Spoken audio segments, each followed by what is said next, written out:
nung pandemic, lahat tayo gumaling mag-English. O sige, kayo na lang pala. Ako pala hindi masyado. Pero kayo lahat gumaling kayo mag-English, guys. Grabe naman.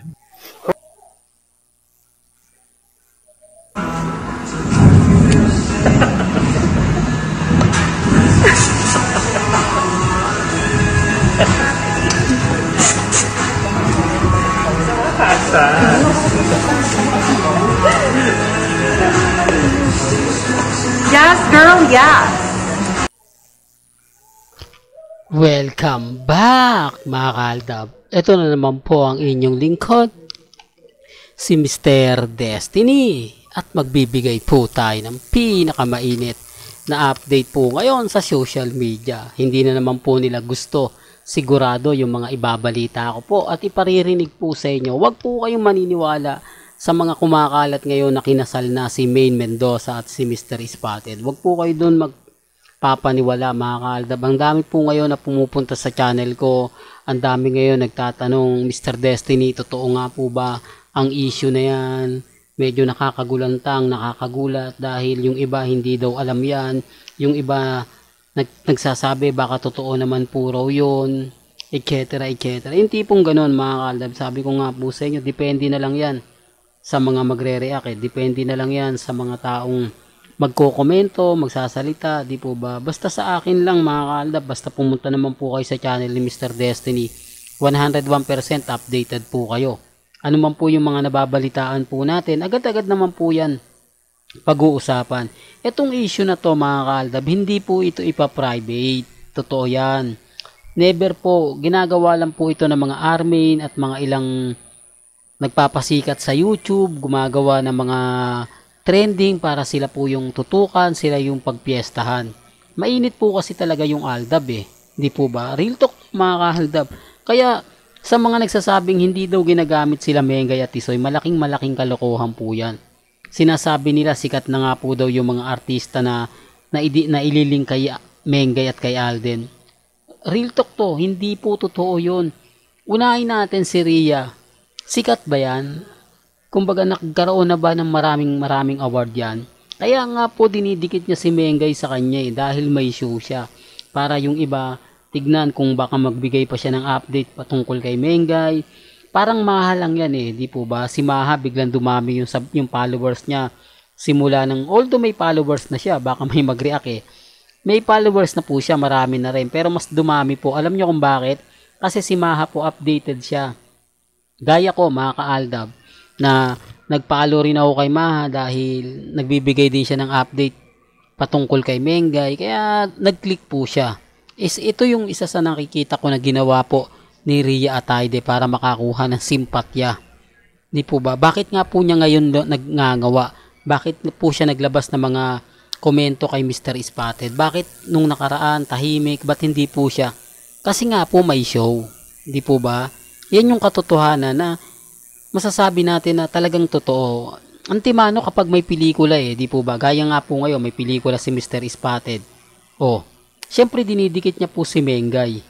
Para siya po yung pag-usapan, siya po yung laging topic at mainit nga po pagdating sa social media. Totoo naman po yung sinasabi ng mga iba Normal na lang yan. Kung titignan nyo, di po ba kapag may pelikula ka, kailangan mo mag-promote? Di po ba? Di po ba kapag may show ka, teleserye ka, kailangan mo magpabida? Kailangan mo ikaw yung laging pinag-uusapan? Di po ba? Yan si Rhea at si Mr. Spotted. Di po ba na talagang kumukonek po kaila Mengay at Tisoy. At kay Alden naman po, di po ba si Sanya Lopez? Mainit na mainit ngayon si Sanya Lopez. Ang ginagawa naman po ng Itbulaga, lagi siyang guest. Giniguest siya dahil siya po yung pinagpipiestahan para lang po sa kaalaman ng lahat. Para lang po sa mga dumadaan at bumibisita po sa channel natin. Di po ba? Dito naman po kasi mga kaaldab, 101% updated po kayo. Pinapaliwanag ko lang po ang mga issue na lumalabas po sa social media. Hindi ko to pinopromote. Gusto ko lang aware po kayo. Gusto ko lang alam po ninyo ang mga nangyayari sa loob po at labas ng social media. Kahit sabihin na natin nasa loob lang po kayo ng inyong pamamahay, at least nagiging updated kayo. At least lahat ng mga nababalitaan nyo po, totoo. Po ba? Yun ang kumbaga update ni Mr. Destiny. Sabi ko nga po, kung gusto nyo lang ng pinaka-latest at trending, pupunta lang po kayo sa channel ni Mr. Destiny. Lahat yan na pag-uusapan natin. Sabi ko nga po sa inyo, gagawin po ba ito ng mga ibang vlogger kung hindi nga lang po nagpaparami ng views?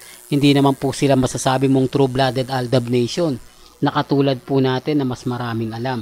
Sila kung ano lang po yung mga nasasagap nila, kung ano lang po yung mga nakikita nila, yun lang naman po yung sasabihin nila. Hindi po ba? Pero kung true-blooded Aldab Nation ka, kailangan dapat lahat ng ganap ni Mengay, lahat ng ganap ni Alden, kahit alam mo. Hindi po ba? Ibig kong sabihin kailangan updated ka talaga para masabi lang na true-blooded Aldab Nation ka. Madali lang sabihin na, Aldab ako simula 2015, pero nasa ng resibo mo? Bakit hindi mo ako masyadong naiintindihan? Bakit minsan nagdududa ka sa mga sinasabi ko? Bakit parang ayaw mo pa rin maging kampante at maging matatag? Di po ba? Real talk to para lang po sa sinasabi nilang Aldab Nation sila. Pero nagdududa, hindi ka talaga true-blooded Aldab Nation. Kasi kung true-blooded Aldab Nation ka simula 2015, marami kang nakikitang kumbaga kakaiba. Marami kang makikita na ikaw na rin ang mapapaisip. Hindi po ba? Kaya nga po ako sa inyo na andito lagi, kumbaga nagbibigay ng mga update, kaganapan, lalo po ngayon na talagang mainit sila Mengay at Tisoy. Sabi ko nga po sa inyo, gumagawa na rin sila ng Wixary, Mansary. Sa tingin nyo po ba nag-click? Hindi. Totoo to mga kaaldab, nag-try po sila niyan. Sinubukan nila kung kakagatin nga po ba ng mga main fanatics, kung susuportahan nga po ba ng mga Alden fanatics. Awa ng Diyos, isang beses ko lang nakita, hindi na nasundan. Bakit? Kasi ayaw din po talaga ng mga ilang netizen. Ayaw din po nila na may mga ganun. Dahil fake news nga naman po talaga yun at walang katotohanan. Di po ba? Para lang po sa kaalaman ng lahat, wala pong naniniwala. Pero kapag tayo nagbigay ng update ng mga Mansary, Wixary, talaga naman pong masasabi mong 101%. Di po ba? Para lang po klaro. Para lang po sa mga baguhan at dumadaan sa channel natin. Di po ba? Iba po kasi kapag updated po kayo. Sabi ko nga po sa inyo, si Mengay at si Alden talagang pilit po nilang ginagawa ng issue. Pilit po talaga nilang kumbaga dinadown.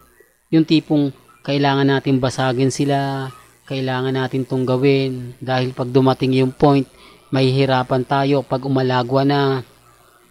Kailangan basagin natin yung mga Aldab fans, kailangan basagin natin yung mga mamis, mga titas, mga senyor para tayo maging wagi. Kasi hanggat hindi natin natitibag yung mga sandal na pader gaya ng Mr. Destiny at ibang true-blooded Aldab Nation, hindi tayo magtatagumpay. Totoo naman po kailangan muna nila tayong basagin, kailangan muna nila tayong patigilin para wala na nga pong magre-report para sa Aldab Nation.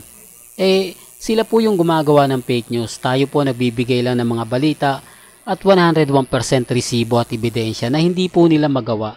Real talk yan, hindi po talaga nila magawa.